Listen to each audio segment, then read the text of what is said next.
Hey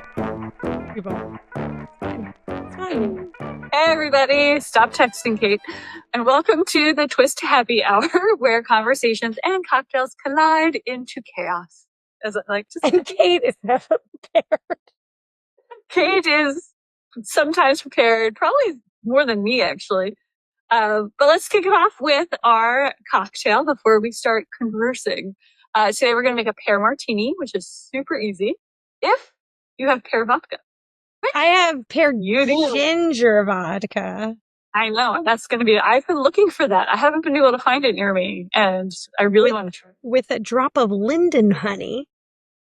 I don't know what that is, but I don't care. It's like linden berries. Maybe that's not a berry. Maybe I'm thinking Some linden. guy named Linden made the honey. It's from the town of Linden. It's very Is there? I don't know. I mean, there's probably a town named Linden. The fact check. I know. My husband was fact checking our last episodes. Apparently, there's 106. And anybody who watched the last episode about the tariffs, was it about? I don't even know if we were talking about tariffs. There are 165 paper mills in the United States. I stand corrected. There's not. If you live near one, they smell really bad. So they smell like broccoli soup. There's not a lot of them, and it's gone down significantly since the Industrial Revolution, but there are still 165. So there you go. You can smell them a mile away. I went to school in Savannah. Oh, yeah. Well, real knew when the paper mill was up and running. I don't know why. All right. You're going to do 1.5 ounces of your vodka of choice. Vodka pear vodka. The vodka pear choice of no, 1.5 ounces. I want to get you extra happy today. Okay. Actually, I have one with 2 ounces in it. Actually, I have a drink with 4 ounces of gin. I think it's supposed to be a batch though, because I was just like, no, I'm going to redo this. Sounds all right. 3/4 ounce of simple syrup. So everybody knows I pre-measure before our episodes into these little mason jars to make my life easier. But I'd like to surprise Kate with not telling her what we're doing. Yeah, I like to be ill prepared. I think it adds an element of surprise. And also, I don't do exact measurements because I'm pretty sure that was not the right amount of simple syrup. It was a good test. Sweet or real tart. All right, and then you're going to do 1/2 ounce of lemon juice. I am using lime juice. She's always better. Make key lime then. I'm using lime juice because I didn't have any lemon juice. And I just sent my husband to the store to get some. Also, I'm back to my gross. Of the 15 viewers that we have, anyone who saw the first few episodes where I used my disgusting lime bottle, here it is. It's back. I think I'm just going to ship you some lime juice. Make myself feel better. Right. All right. Lastly, which I know Kate doesn't have, and you don't necessarily have to do it, but I think it just pumps up the pear a little more, is some pear puree, or like they sell pear nectar in bottles. So I just chuck that sucker in. And then we're going to do our shake-a-shake-a. So everybody turn off your headphones or lower your volume, because I can never get the ice out of this thing. And we're going to shake.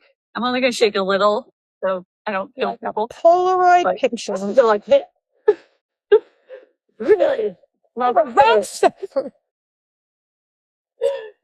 can't even do it. You're like, it's like a meringue. Oh, I go like maraca style. I'm very impressed with your shaking abilities.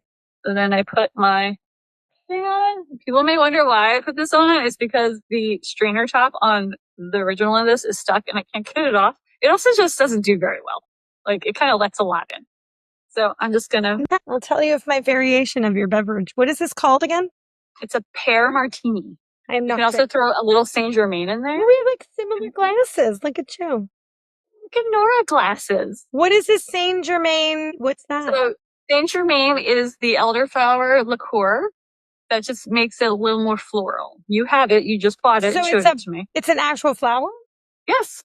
So there's elder berries and then there's elder flowers. So the flowers come from the berry tree. Okay, so you're garnishing it with the flower. I got you. So I'm garnishing it with a little lemon because I didn't have any candy. I'm not garnishing. I'm garnishing mine with my lips. Okay. Cheers. It's not bad. Not bad? It's not bad. That was not a I will say I like the Pear Cosmopolitan better than the Pear Martini. But I want to give some people who don't. So we made a Pear Cosmopolitan a couple episodes ago. Was that with the Contru and the cranberry? Cranberry, okay. And I liked that. Yeah, that's really nice. It's very like smooth, and especially if you can find the white cranberry juice, which I know we talked about, it like just mellows it out even more. I made that for a guest of my home, and that individual it was Carol. It was my friend Carolyn. She was really into it. She was like, "This is actually really good," and I was like, "I just learned how to make it." So I actually had it for the first time in Jasper, in Jasper National Park at the Jasper Park Lodge up in Canada, and I was like, "This is the best thing I've ever had." And the those bartender Canadians are really, really mixing up the drinks up there. I love Canadians. Come on. Is that, or do the national park lodges usually in the United States have drinks? I've not. Oh, they have bars. Okay. But it's, I believe Fairmont owns the Jasper Park Lodge now. It's not quite the same as we do in the States with lodges, but it is historic. Speaking of bars, let's talk about tipping culture in the United States. I was like, are we talking about bars? I'm passionate about this topic. Now, I am ready to get judged on this topic. So. Have you worked in the service industry? I have. Yes, thank you. I have worked in this. Well, in what capacity? So I was a hostess. This was long ago, almost old, before they started tipping out the hostesses, and we just made like $9 an hour. That's which was more than, but this was like in the 90s, in the early 2000s. And then I was a server, a bad server. I was terrible at it, but I was a server, and I made like what, $2 and some crap. Yeah. Yep. So I was a server and a cocktail waitress and multiple other things. I was never actually a hostess, I realize now, but I always just waited tables It's a great way for everybody to get really mad at you because you oversee them. Oh, right. My sister was a real one. Sometimes you know what? Anybody who's out there that's a server, your hostesses, sometimes their hands are tied. You know what I mean? So. Yeah. Can't always do it. That's why also you can't always blame your server for what happens, because the kitchen could have had issues or something else could be going wrong. It's not their fault. So, okay. So here's my deal with American or United States tipping culture. And I say not American because North America includes 3 different countries, people. In case you didn't know, it's Canada, the United States, and Mexico make up North America. So I'm trying to be very purposeful saying the United States. Where tipping culture is one of the weirdest things that internationals coming in here think we have. Because the problem is, as Kate said, is a lot of people in the service industry make well below minimum wage because their bosses are assuming you're going to tip them. So instead of the boss paying them a fair minimum wage, at least, they're putting it on you, the customer, to make sure their employees get paid. Yeah. So I made like $2.15 or $2.35 an hour, which was ridiculous. And yes, I had to pay taxes on that too in college. And, if a bunch of college kids came in that night and tipped me like $2 each table, because they're all broke like I was. But let's say I did 30 tables. Okay, now I'm working away with $60 after working a 7-hour shift. Somebody else do that math. Now I'm up to like maybe $5 an hour. Yeah. Like maybe $10 an hour if I was lucky. The real money is in the fancy restaurant. Yes. Where the bills, and I feel like bartending. $200 and bartending. Yes, I would agree with that. Because I routinely at least tip $1 to $2 per drink to my bartender because they have mixed me a beautiful cocktail. I was a shot girl in my heyday, and I made some good tips just carrying shots. What's a shot girl? You walk around the bar with shots, with the tray of shots. Gosh. It's like a cigarette girl. $20, please. And you say, would you like a shot? And then they give you like however much dollars, and you're like, it's great. Oh my gosh. So, you had something very controversial to say though about tipping. So I'm wondering. Okay, so I have 2 things. So on one side I win for anyone in the service industry, and on the other side I lose. Let's settle in for story time. Okay, so I used to be a server at Pizzeria Uno in King of Prussia, Pennsylvania. Love it. That's outside Philadelphia for all you non-PA people. Yeah. And so I had a night where I got sat 8 tables really close together. And I was, as they say, in the weeds. And I ran my butt off all night for these tables. And one of the tables was these 2 dudes who ordered 1 pizza and they got waters only, but asked me for like everything. Extra napkins. Can we get another knife? Can we get more like just more water, more water, more water? Can we get like extra Parmesan, extra? Cause like it's on the table, but they were like, yeah, we need more, blah, blah, blah, blah. Yeah. Asked me for everything. And I'm like, I was like sweating. That's how much I was running around. Cause I had like, I had another table that was 10. I had another table that was 5. And then I had these like 2 guys, like I had 8 tables at once. Talk about bad hostess, yeah, you know what? I had been a hostess at that point. So I was like, I'm going to give you a pass, but like also I hate your guts. Okay. They ran my butt ragged. They could see that I was running ragged and they didn't care. They kept snickering while they'd be like, can we get more? What do you need? Oh, okay. Can we just get some more water? And I would be like, okay. So they left. I went to go clean up the table. My busser was still bussing my other tables. I went to go clean up the table and I found one of the napkins, the many napkins that I brought them, and it said TIPS, to ensure prompt service. And that is what they had left me. Okay. And my manager came over because he had seen how much I was like sweating and dying all night. And he's like, hey, are you okay? Like, how was your night? And I just go, I was like, can you believe this? And he goes, did they just leave? He chased them out into the parking lot and like screamed them out, which I was like, thank you. Like, you know what? Good managers, it matters. That has stuck with me. It's been 20 years and that has stuck with me. So I apologize. My dog is barking. So apparently someone has come to murder us in our home. Anyway, the second tipping story is not going to make me look good at all. And yes, this is when I've already worked in the service industry. So you can come for me in the comments, I guess. I don't know. Whatever. I used to live in Rehoboth Beach, Delaware. Did you? You've never told me. In the summertime. I love it. It's my favorite place. And I worked at the amusement park on the boardwalk called Funland. If anybody knows it, shout out to Funland.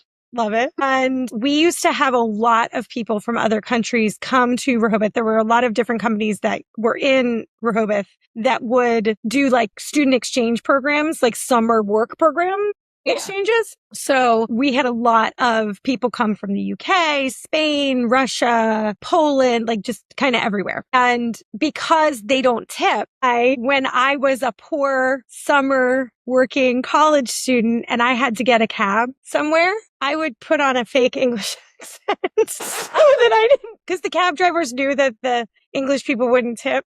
And so I would put on a fake English accent so that, what is happening out there?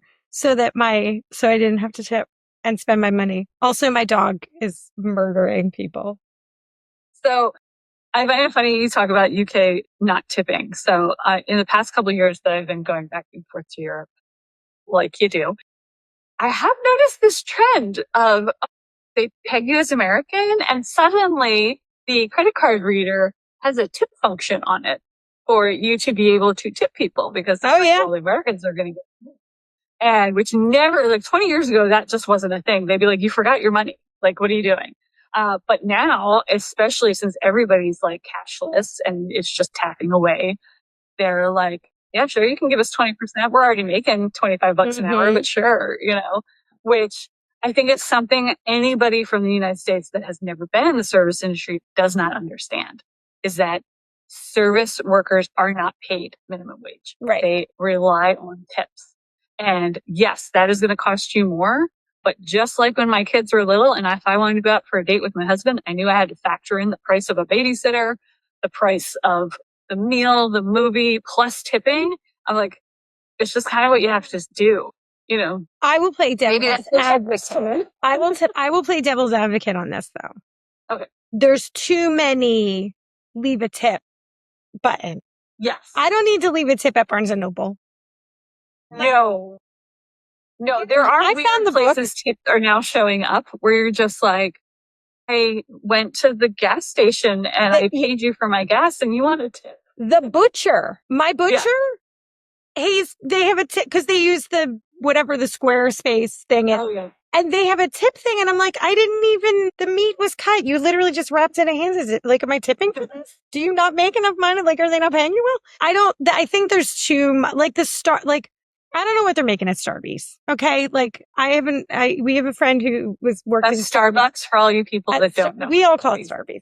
I'm going to pretend I'm a millennial and call it a Starbucks. But it's a $7 coffee drink. And then I got to give you $2 on top. I have to remortgage my house for this Starbucks coffee. Oh my gosh. Well, even like, I'll have a lot of people tell me, they're like, oh, well, if the service is bad, then I'm not going to tip. I'm like, again, going back to what I said in the beginning, it's not their fault. Unless I see someone being very adamantly rude, the restaurant's empty, they're not paying attention to me, which has happened before. I still tip 20%, but I won't tip more than that. Like, I'll tip 20%, but like, leave them a note that just says like, can you just like do better? Yeah. Be nice. This is free. You know, I know. I'm like, but I mean, especially if it's not on my dime and I'm working like for a company or something, I will always tip more. Oh yeah, because I'm like, it's going back into the economy. I will tell you who every single one of you out there that is listening that works in the service industry, you want my husband as a customer. My husband has never worked in the service industry. And weirdly, that has made him the most kind and generous person when it comes to, he's like, I don't know what's right. So here's 72%. He's like, I'm just going to tip everybody like 30 to 40% minimally because I feel bad. He never sends food back ever. He has eaten a lobster tail that had like a green gelatinous goo on it. He just scraped it off. He was like, I was like, are you going to send that back? He's like, no, I'm good. I'll just scrape it off. Do you have a napkin? I can blot it. It's fine. He doesn't care. He doesn't want to put anyone out. He is like, you're bringing me my food. That is the nicest thing anyone can do. 30% across the board. So until probably the past 10 years, maybe even past 5 years, I didn't know you could send stuff back. I didn't know that was an option. Even at like bars, if like you really hate the cocktail, I've only done it twice. And because one time I like ordered this cocktail because it sounded beautiful. It had all these different flavors and everything. It tasted like straight up lemon juice. I'm like, did you try it? Like a good bartender, like when you see them like dip the straw in and like hold it and then try it. That's what you're supposed to do to make sure that you've made a good cocktail. Right. They're not like, skimping you out of half a milliliter or something. They're literally making sure the cocktail tastes good. I'm like, you did not taste this cocktail. I'm like, if I'm just getting a generic whatever, I don't taste it. But if you have a specialty cocktail on your menu that you are proud of, don't send out lemon juice. So funny enough, I recently had this experience with sending a drink back. And I'm a person that when it comes to bar stuff, I'm my husband. I'll be like, I'll just drink it. It's fine. Whatever it is. I've had drinks that they brought me the fully wrong drink. And I'm like, it's fine. I don't care. And they're like, aren't you allergic to that? I'm like, no, I have an EpiPen. It's fine. I'll just be fine. I was in Savannah with our mutual friend and, I had ordered this drink and I had one of them. And then I ordered a second one because I really liked it. And the second one came and I was like, oh, this tastes a little bit different. And he tasted it and he goes, that's totally different. And we were like the only ones in the bar because it was like a Tuesday night in Savannah or whatever. And he's like, excuse me. And I'm like, oh gosh, he's going to be so mad at me. And he's like, no, it's fine. Like this guy is like obviously a very serious bartender. He has like a book of all his cocktails that I sent you the picture of. It was like the guy that it was super serious. He's like, no, he's going to care. And the guy was like super nice about it. But I felt so horrible that we were sending a cocktail back. And he was like, it's fine. Not a big deal. I always assume someone's going to spit in my stuff. Yes. I never did. I thought about it, but I never did when I was a server. That is my husband's assumption. And that is why he does not send food back. He's like, they will absolutely. I'm like, people don't really do that. But then also, I've worked at restaurants that do gross stuff. The movie Waiting isn't that far off, everyone. It's a Ryan Reynolds movie. I highly suggest it. Which one? Oh, Waiting. Yes, I remember that one. Oh my gosh. A lot of that was real. Yeah, that's the scary thing. A lot of it was real. But I think the nicer places are not. Yeah. Yeah. Well, on that note, thanks for joining us while we talk about tipping culture in the U.S. and why it's a hot mess. We should just get rid of it. Get rid of tipping culture in America. Pay people a fair living wage. Yeah. So especially where they live. which I know we're working on in LA right now, doing that for the service industry. But we're not working on it in Florida at all. No. It's expensive. So thanks for joining us today for the Twist Happy Hour. You can't stop laughing. Like, follow, subscribe, share with your friends. If you love sitting here talking with us, feel free to throw your opinions on tipping culture in the comments, because everybody has their own opinion. Come for me on that cab thing. I know it was wrong. It's fine. Well, we'll have a different episode on things we did in college that we would never do today. Never. Oh my God, that's going to be a long episode. Cheers.